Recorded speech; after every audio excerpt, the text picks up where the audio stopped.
سال بھی توبہ کرے تو ہرگز توبہ قبول نہیں. اس کی معافی صرف ایک ہے کہ ساری دنیا کے سامنے اس کو کھڑا کر کے اس کے جسم کے ٹکڑے کر دیے جائیں کہ توہین رسول کرنے والے کی معافی کا عنوان یہ ہوا کرتا ہے.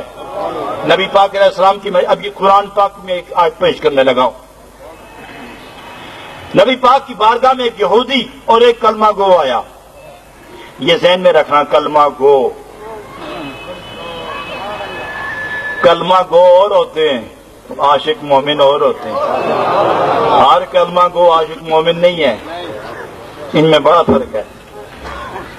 ایک کلمہ گو, کلمہ پڑھنے والا, نمازیں پڑھنے والا, ایک یہودی کے ساتھ جنگ ہو گئی. دونوں نبی پاک کی بارگاہ میں گئے, دونوں کے دلائل, دونوں کے دعوے سنے. نبی پاک نے فیصلہ فرمایا کہ حقدار یہودی ہے, میں یہودی کے حق میں فیصلہ کرتا ہوں.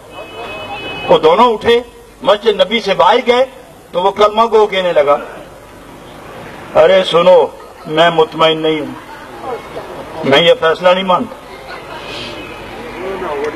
میں فیصلہ نہیں مانتا.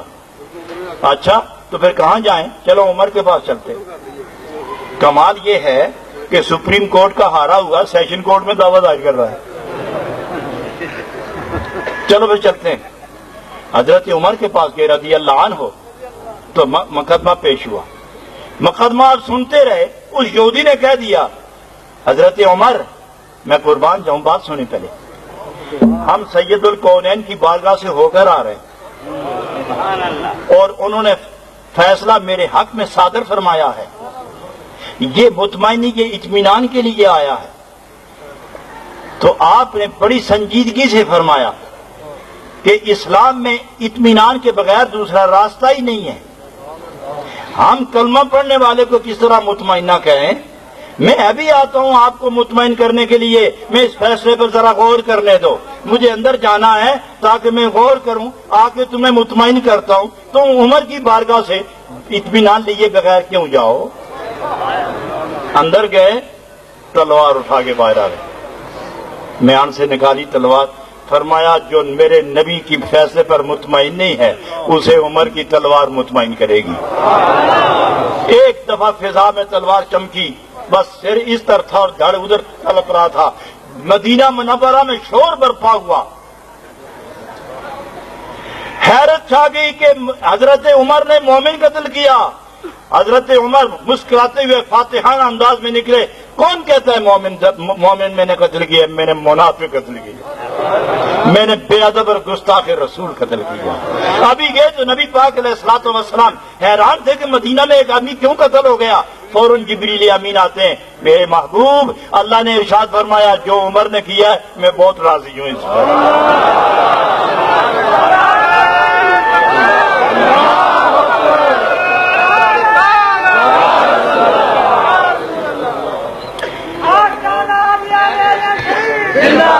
حضرات گرامی,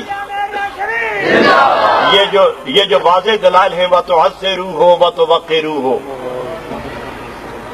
ان کنتم تحبون اللہ فاتبعونی یحببکم اللہ انک بأعیننا. یہ ساری آیات اور یہ ساری احادیث اور زندگی مبارکہ اور نبی پاک علیہ السلام پر خدا کا فضل اور مقام قرب و دنا, مقام او ادنا, ملاقاتیں, رابطے, حضرات یہ سب کچھ بتاتا ہے کہ خدا کے وہ ایک ہی محبوب ہیں. بے مثل خدا کا بے مثل محبوب ہے, یکتا خدا کا یکتا محبوب ہے, بے عیب خدا کا بے عیب محبوب ہے. اس کی بارگاہ میں, ان کی بارگاہ میں جس نے ذرا بھر بھی خیال کے ساتھ بھی توہین کر دی, حضرات اگر ظاہر ہو جائے تو وہ واجب القتل ہے, اور اندر ہی رکھے تو مرے گا تو وہ بے ایمان ہی مرے گا, وہ بے ایمان ہی مرے گا.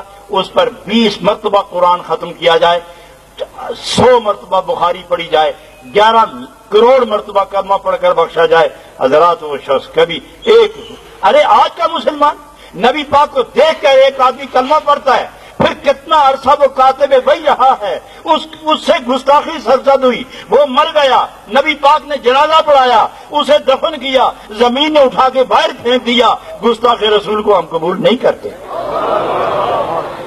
اگر اس زمانے کا ایک آدمی کلمہ پڑھ کے بھی انکار کر گیا اور گستاخی کر گیا تو قبر نے قبول نہیں کیا, تو آج کا مسلمان کیا مسلمان ہے؟ عشق رسول کے سوا ایمان کا دعویٰ کرنا، محبت مصطفیٰ کے سوا محبت کا ایمان کا دعویٰ کرنا، اور خود کو مسلمان اور مبلغ، عالم، صوفی اور پیر اور حاکم اور محدث اور قاری اور استاد اور دین کا ٹھیکیدار سمجھنا، اور عشق رسول کا چراغ بجھ گیا ہو تو تیرا دعویٰ ہی دعویٰ جس کے اندر کچھ نہیں ہے۔